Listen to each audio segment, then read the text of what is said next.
Petroleum मसनूआत में तारीखी कमी पर अवाम का खुशी का इजहार। मुल्क भर के अवाम का निगरान हुकूमत के फैसले का खैर मकदम।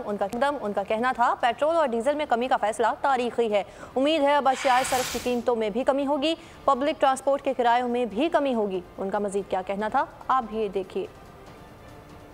15 दिन पहले भी इन्होंने 8 रुपये कम किए थे, अभी ये 40 रुपये कम किए। ये बड़ा बेनिफिट है, बड़ा फ़ायदा है भाई। देखें अगर कम हो रहा है तो बहुत अच्छी बात है, आवाम के लिए खुशी की अलामत है ये।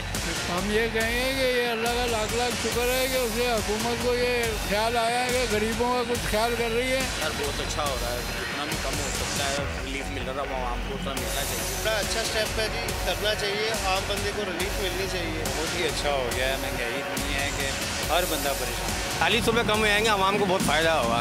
बड़ी गरीबों के लिए उन्होंने सहूलत कर दी है, बहुत गवर्नमेंट वालों ने हमारे लिए फ़ायदा कर दिया है, 40 रुपये कम कर दिए। ये तो अच्छी बात है भाई, इसको और भी कम करना चाहिए। माशाल्लाह बहुत अच्छा लग रहा है, इससे और कम हो जाए तो हमें और खुशी होगी। अच्छा काम किया हुकूमत वालों ने कि 40 रुपये सस्ता किया। ये अच्छी बात है कि इन्होंने 40 रुपये सस्ता किया। सब्सक्राइब करें और बेल दबाएं ताकि कोई खबर रह न जाए।